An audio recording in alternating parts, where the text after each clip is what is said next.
Hi, thanks for coming. This is actually a bigger crowd than we were expecting. More than signed up on Eventbrite, so I'm happy. So we're here today to talk about a program that we started last fall. It's a travel stipend to Germany for artists of all disciplines who have a cooperation that they're really interested in doing there, or they found a residency they really want to do and need a few extra dollars to get over there and to find accommodations. Anything where an artist is interested in going to Germany and doing their art in some form. It's not meant as going over for a concert or going over for, to open an exhibition. It's really with some kind of a project in mind that they want to do over there. And we put out the call it was sort of the end of the summer. We had a bit of extra funding. We were like, let's try this. And we got a couple of people who applied, actually more than I expected. We had 10 people who applied for it at short notice, because obviously you had to apply with some kind of a project and come up with that. And we were able to give 2 stipends to 2 artists, and those artists are here today. Chaya and Heather are here. They were both able to get their projects together. I know it was hard in parts because it was very hurried, but they came up, they did some wonderful things over there and are here today to share a little bit about their projects and their time over in Germany, and share a little bit about what they did and also what their experience there was, which is also really important. And I'm also, if people are interested, can also go a little bit more into the travel stipend, and also we've put together some information about residencies in Germany, what are the opportunities there, how can one find a residency, and so that I could talk a little bit about that, and also point you in the right direction of where you can do your research and maybe find something that might be interested, because we have actually put out the call again for this year. The deadline is April 30th to do some project in Germany sometime this year. So, and I think we'll have another 2 stipends that we'll be able to give away. So our aim this time is to really also to help artists find opportunities there and show them where to look and things like that. So, so that's the aim. And so I think we're going to get started by inviting one of you. I don't know who wants to go first. Heather, do you want to start? Or? Slides are so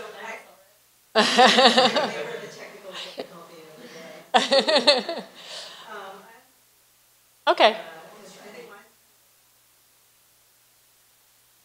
Well, and I should add to that this is not meant to be a finished product.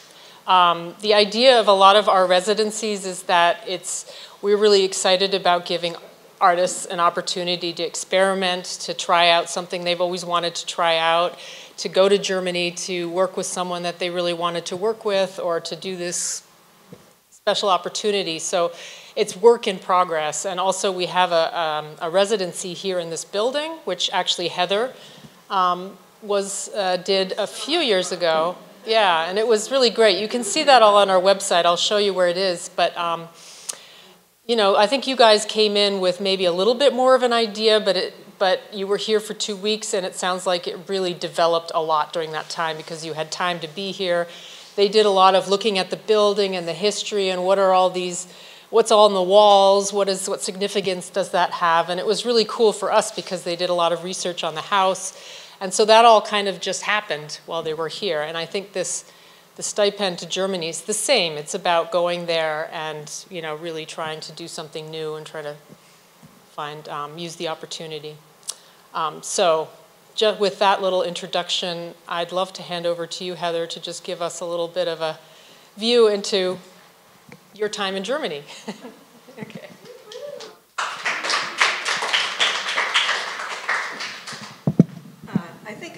also I'll be sharing a bit about residency. Like I discovered a lot of residencies while I was there too, so I think that will help. Yeah. All right. Nope, it's perfect. I just have to find this presentation on here again. I can read it from the bottom. It seems like I can still see it. So this was like my summary, I think, that was on the poster. And I'm going to tell like a sort of story with an arc because it was kind of like everything changed constantly. But my name is Heather Kapplow. I'm going to read a bit because I have a lot of stuff and I can't remember it all. But so I'm Heather Kapplow. I do conceptual art and kind of make participatory experiences. And I came up with this project very quickly, as Annette said. It was a really quick turnaround thing.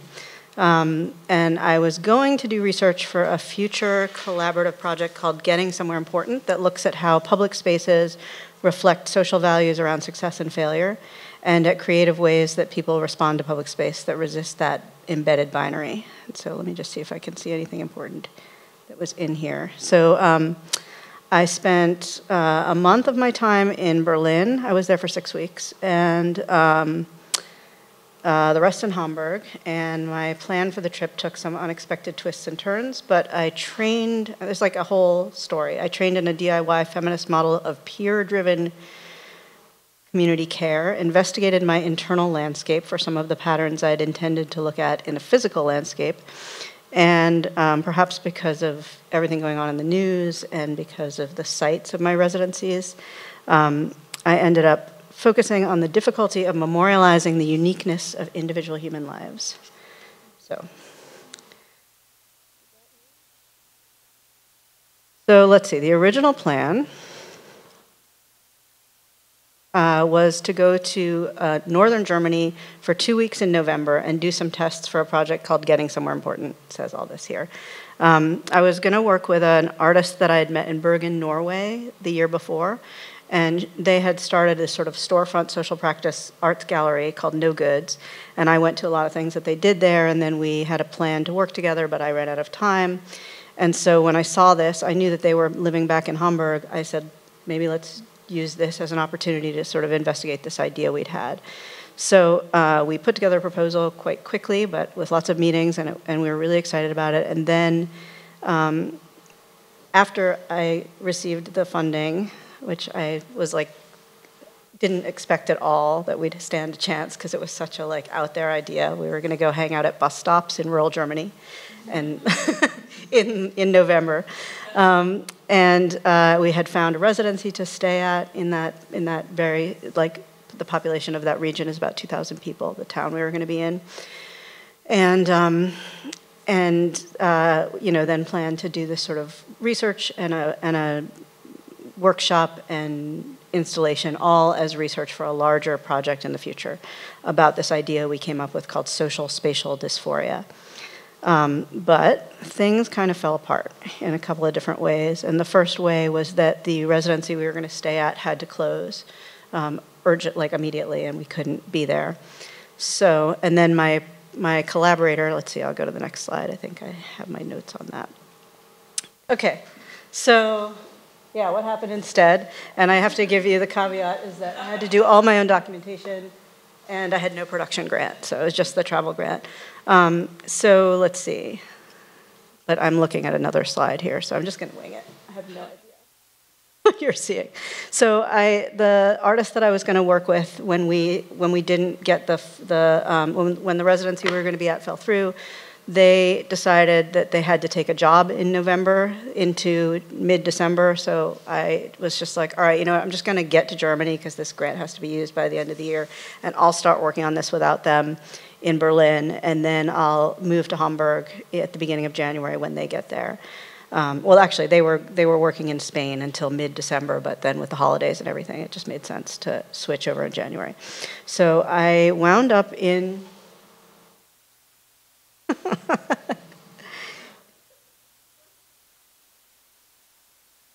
all right, so I wound up at ZKU in Berlin, which is a Center for Art and Urbanistics. It's in Moabit, which is a neighborhood, it's a little bit west, and it's a very like kind of complicated, lots and lots of people from all over the place, neighborhood. And ZKU is located in the middle of a public park, as you can see here. It doesn't actually look like this anymore because it's under construction, and this building here is becoming like a beautiful pile of galleries.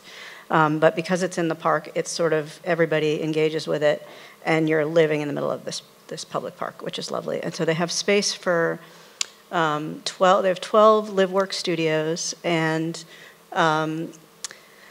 they put a lot of emphasis on engagement with the community, and because it's the Center for Art and Urbanistics, you're also thinking about, the city as a site for artwork. And they think a lot about the internal engagement, and so they cook a Monday meal every week together, and this is like beautiful ramen that they had on my first Monday there. And everyone gives presentations about their work, and then they have an open studio every other month. So just if you're thinking about residencies in Berlin, I highly recommend it.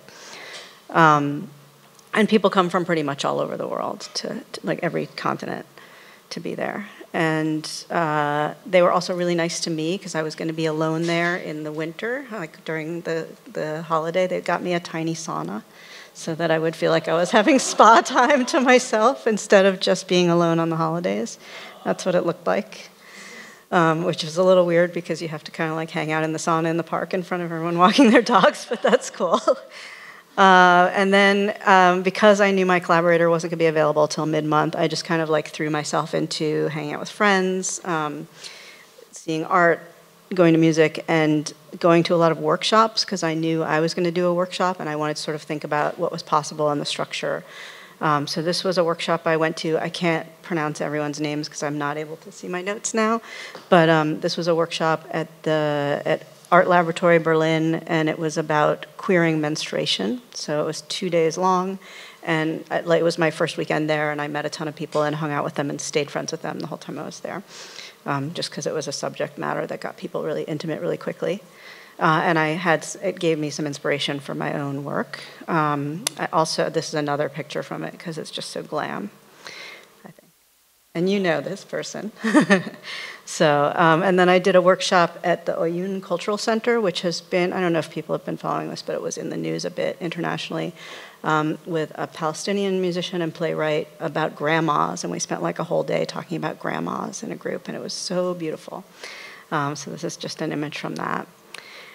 And then this was sort of the starting point on the project that I was trying to develop, and I was kind of trying to map out the issues around this notion of social spatial dysphoria and the way that our environments make us feel like we're successful or failures. And this was sort of I started just kind of mapping it out on the wall and trying to figure out what things were connected to other things. And this was thinking about the sort of, in general, our belief that whatever we need to do, we always need to be getting somewhere better. We're never in a place that's good enough. And right around this time, I'm not sure of the order of my slides now, but right around this time, I was able to meet with my collaborator once in Berlin, and then about 10 days into my trip, they were like, I'm having a medical emergency, and I don't know if I'll be able to do anything at all before January. So I was just like, all right, I'm going to since their area was architecture, I decided to focus on the social dysphoria stuff because that felt more like in my domain, and figured we'd deal with the architecture stuff later. So this was my first little map on my wall. And then I also had been planning, there's an artist that I knew from New York, and I'd done a little project with her maybe 10 years ago, named Cassie Thornton, and I knew she was in Berlin, and I was really interested in this project that she'd started. So I went and really studied it, which seemed to have some bearing on the larger project I was doing. It's this feminist peer-to-peer health for a post-pandemic future, but she started it before the pandemic. And it thinks about how people can take care of each other in non-traditional ways through these sort of like triangular groupings of care. So I got training in that and really like sunk myself into it to get a better understanding of it, both for my research and to sort of bring back to Boston, because I think our art community could benefit from the way that it builds relationships. So I'll come back to it, but that was another thing I was spending my time on in Berlin. So this is my studio at ZKU. This is my map. I was kind of thinking about like serial killer cop stuff where they, oh, I don't know what's going on. What does that mean? I didn't. Oh, there is a video. Yeah, can I just go past it? No. Escape it or something? Yeah, okay. I didn't mean to go forward that far, but yeah, there was a video, and it's probably not going to work here. So this was my full map that I was developing, and I was sort of thinking about this space, especially as I was not sure if well, I just want to show you the studio again because it's beautiful. But so I was thinking like serial killer cop show where they're like the serial killer is this X factor and you're trying to find all the things that are leading you towards it. So this was like there was something like a sort of dark black hole that we all experience or everyone I've talked to experienced. And this was sort of coming up in conversation with my collaborator and other people I was talking to. And so I sort of tried to map the shape of that hole. Like what were the things that were around it, the pressures that create it. And then we have to just skip this slide because it really doesn't matter. It was just in case we wanted some video. And then I started thinking about where is the one place that we stop trying to, we stop worrying about like being successful or failing, and it was sort of the deathbed. And I was thinking about this because it was dark and cold and December, and because I was sort of like, I found out that where I was staying was kind of the place where the most people were deported from Germany in the 40s. The Moabit station was that 300,000 people were sent to camps from there and did not return. And at the same time, everything else that was going on in the world was going on, and there were protests in the street every day. And so I was just thinking a lot about the sort of inadequacy of memorials for marking the nuance of people's lives when death is happening at these scales. So I was partly thinking about the deathbed itself as a place where these pressures were finally relieved from these pressures, and then also memorial and like thinking about how to talk about people after they're gone in a way that feels nuanced and careful. This was my kind of, this is what those memorials feel like to me, which was an image of this like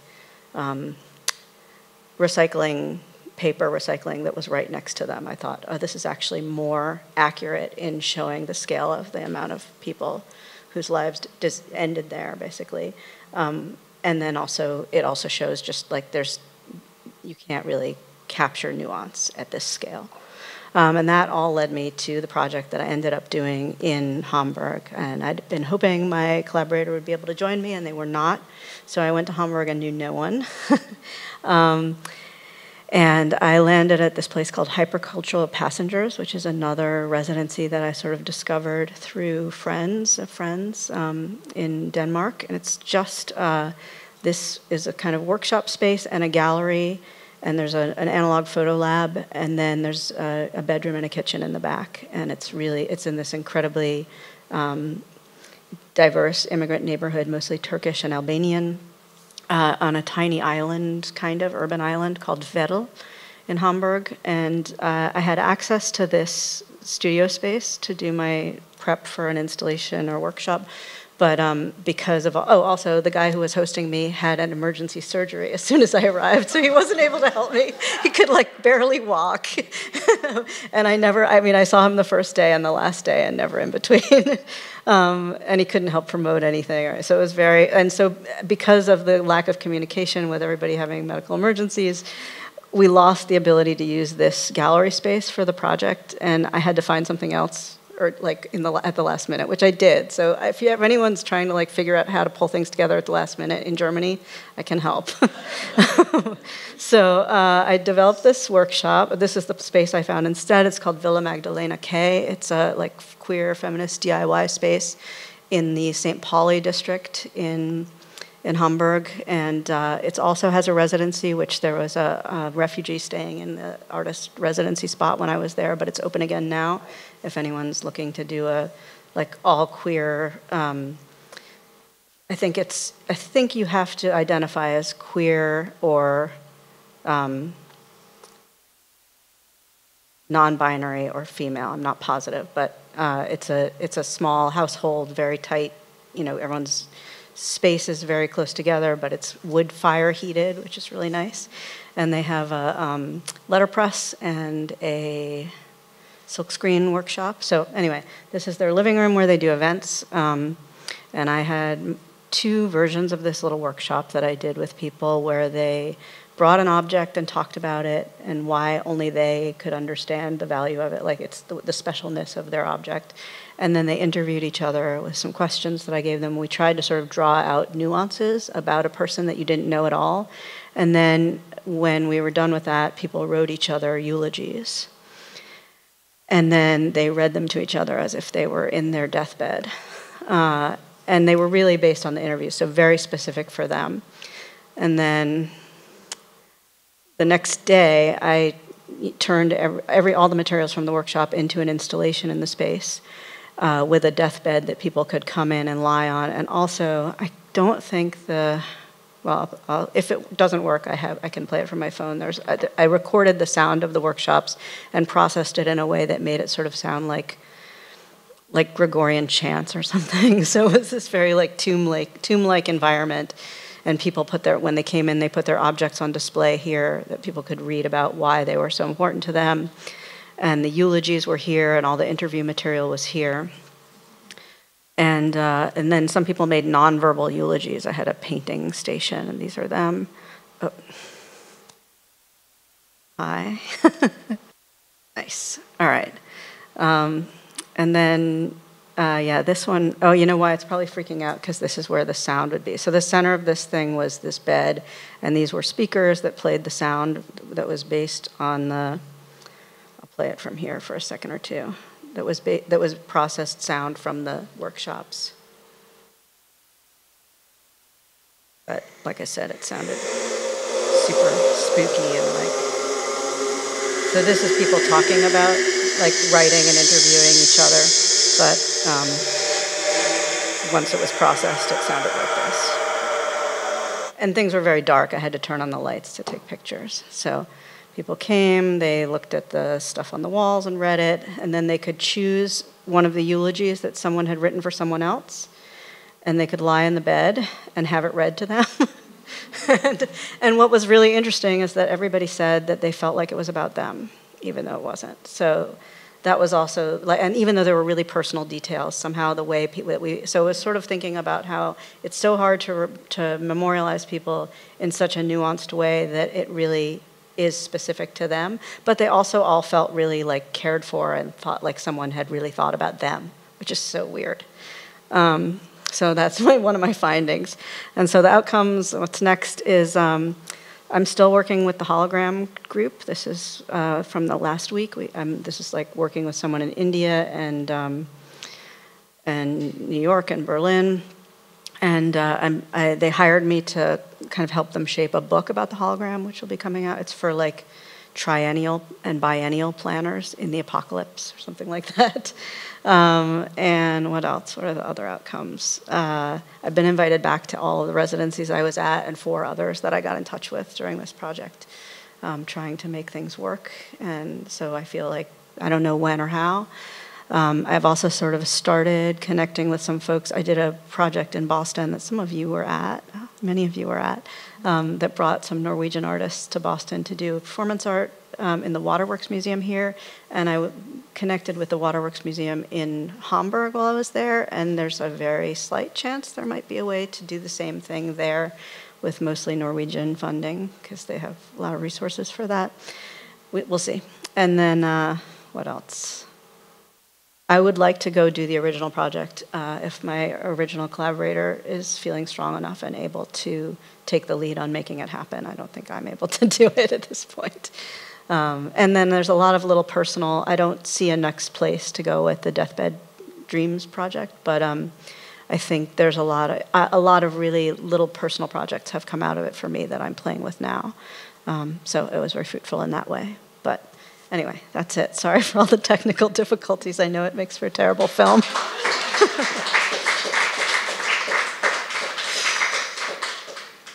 All right.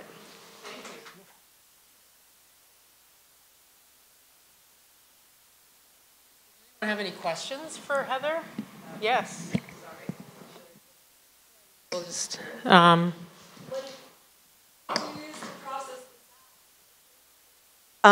I actually, it's written in the notes of the thing, but it's the Paul, so it's like I can look it up and send it to you, but it's called the like Paul something.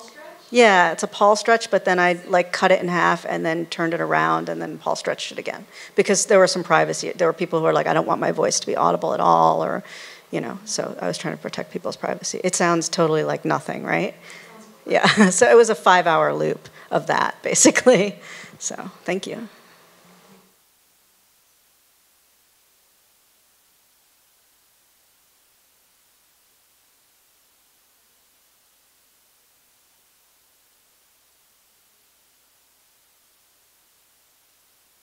I did, of course. I had someone read me 3 of them, actually, because I wanted to see if I really felt that with all of them, like right in a row. And I was like, yeah, I mean, some of the details, no, but yeah. It was pretty weird. I didn't expect that. It was a totally unexpected piece of thing. Yeah. Even though it was like, there was a part of one of them, it was like, and then they won this award, and I was like, no. I didn't win that, but yeah, it felt really like a real thing that could have been written for me if the details were slightly different. So that was deeply disturbing.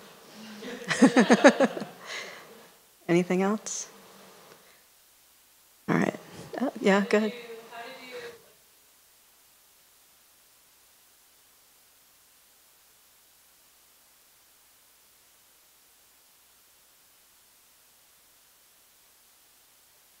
Yeah. I mean, it was a super weird time of year, too, because it was basically Christmas. Like, by the time I figured out that things were, like, going to have to change gears for the third or fourth time, it was, like, I don't know, maybe, like, December 16th or 17th, and then everybody was, like, starting to leave for the holidays. So I guess I was just like, I'm just going to go in as deep into this stuff as I can and just, like the awkwardness and awfulness, like what's the worst, like there I was feeling a lot of like, I'm a total failure, what am I doing here, but I was like, I'm just gonna lean into that and see what like productive thing comes out of it. And then at the same time there was all this stuff going on in the world, and so I sort of started focusing on that, and then discovering that site was this incredibly important site that was barely marked was really like, it just sort of took my head out of my own space and into thinking about this problem in general of how human life is devalued when we're alive, and then how it's devalued when we're dead. So I guess just like diving deep into that stuff was one of the tools. And I like called all my people. I called Walker. I was like, what should I do? I called Talia. I called everyone like who was just like, should I just come home, or should I try to like push through this? And then I just felt like I had started to build all of these relationships in Hamburg, and I wanted to at least go there and meet all these people. So, yeah. Yeah.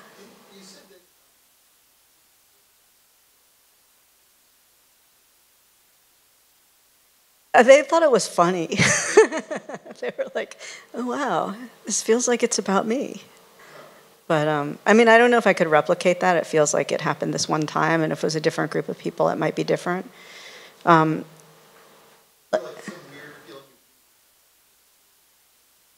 It just felt meaningful, like you felt emotionally like you were hearing someone talk. I mean, it's a little, in general, I mean, if someone's saying really nice things at you and you're just lying quietly there receiving them, it just feels good, But I don't know, it was not expected and very weird. I didn't notice it until, I mean, it was the final day, and there weren't that many people there, but a couple of people who experienced it were just like, wow, that feels like it's really about me. It was, if I did an exercise, I would have just made Mad Libs style eulogies for people to fill out and then hear and swap them, but anyway. Anything else? Well, thanks again for your patience. And thank you guys for sending me on this adventure. I'm glad it worked out. So I think we're going to switch over to Kaya, and I think we have to get the video up. So if you guys just want to get up, go to the bathroom, get another glass of wine or something like that, we might need like 5 minutes to just set up the video. Sure. I think that was